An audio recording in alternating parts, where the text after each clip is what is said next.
Radhe, Radhe. Now I saw Sky Guardian, you were wondering if we could read the Vachanamrut, which we certainly can.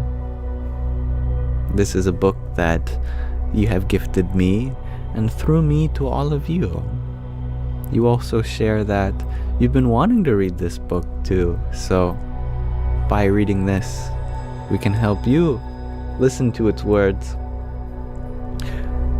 The BAPS Swaminarayan Stasta is a spiritual lineage that you grew up with.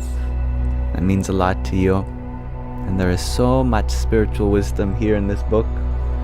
I can't wait to go through it with you. The past few days we were reading a formal introduction to it, but what this book is, what the spiritual organization surrounding this book is, and who Swaminarayan was. But let us engage finally in Gadhadā 1 section. Continuously engaging one's mind on God. This is a Vaishnava Sampradaya, meaning a spiritual lineage that is focused on duality as a means of liberation.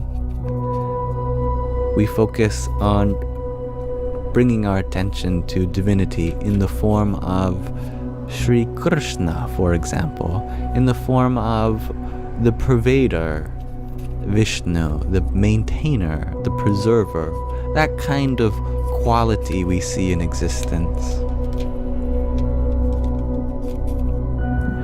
On the night of Magshar Sudhi, Samvat 1876, Shriji Maharaj had come to the residential area of the sadhus in Dada Khachar Darbar in Gadhadā. He was dressed entirely in white clothes. At that time, an assembly of sadhus as well as devotees from various places had gathered before him. Thereupon, Shriji Maharaj asked, "Which is the most difficult of all spiritual endeavors?" The brahmacharis, sadhus, and householders answered according to their own understanding, but none could give a satisfactory reply. Shriji Maharaj then said, "Allow me to answer. There is no spiritual endeavor more difficult than to continuously engage one's mind on the form of God.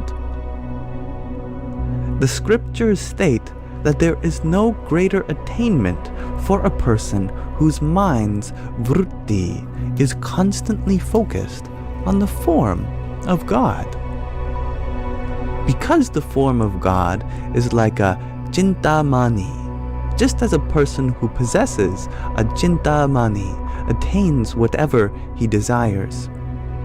A person whose mind's vritti is constantly focused on the form of God can instantly see, if he so wishes, the forms of Jiva, the soul, Ishvar, God, Maya, material energy, and Brahman, the ultimate reality. He can also see Vaikunt, Golok, Brahma Mahol, and the other abodes of God. Therefore, there is no spiritual endeavor more difficult, nor is there any greater attainment than to continuously engage one's mind on the form of God."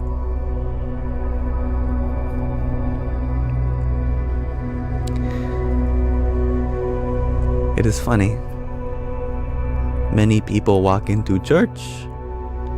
We are celebrating God. But the moment we walk out,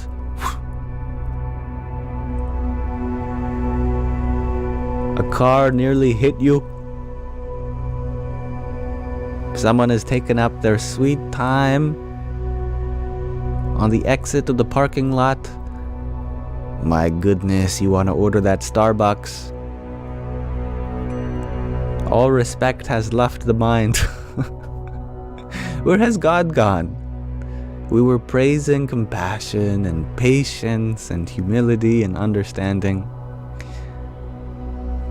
How important it is to remember God. And yet the moment we walk out those temple doors, whoosh, God? I don't see God. All I see is selfish people around me.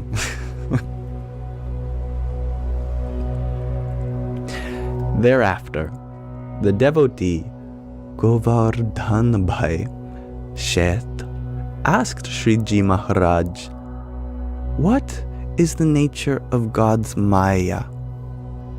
What is the nature of all this material energy, the nature of physical existence, worldly suffering, all this stuff which comprises our life and the universe?" Shriji Maharaj replied, "Maya is anything that obstructs a devotee of God while meditating on God's form."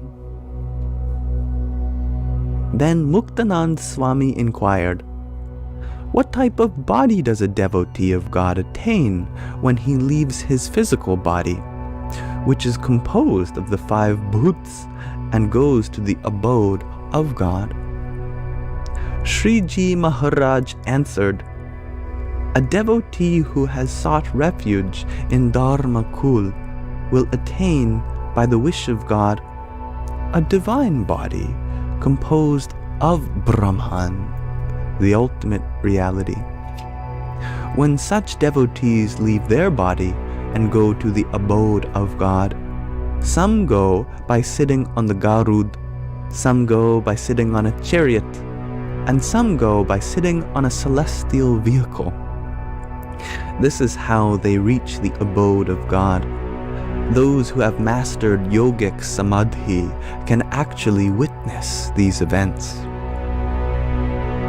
Thereafter, the devotee Harji Thakkar asked Shriji Maharaj, "Some have been practicing Satsang, positive association, spiritual accompaniment, for quite some time, yet they do not harbor the same profound love for the Satsang fellowship as they do for their own body and relatives.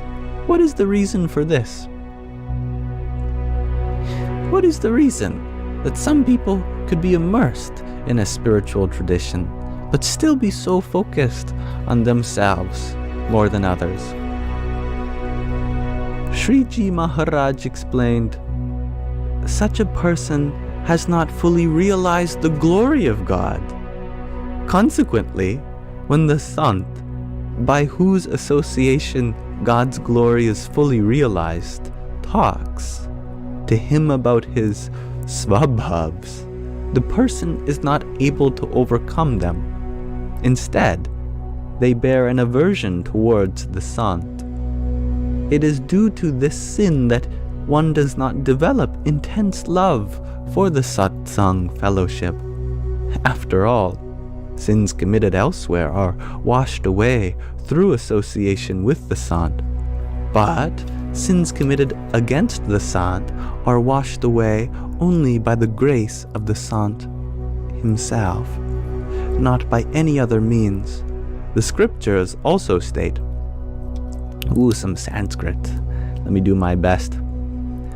"Anya kshetre kritam papan tirtakshetre vinashyati tirtakshetre tirtam papam vajralepo bhavishyati."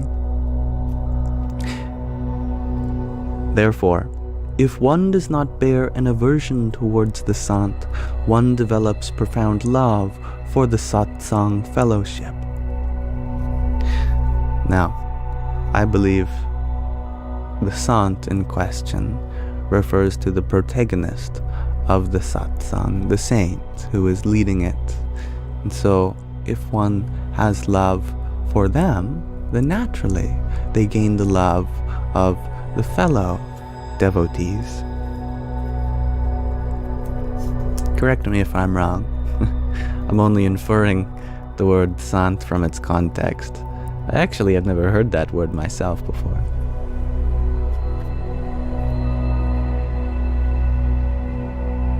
I am right? Okay, good. Thank you, Sky Garden. And thank you for allowing us to read this lovely book, the Vachanamrut.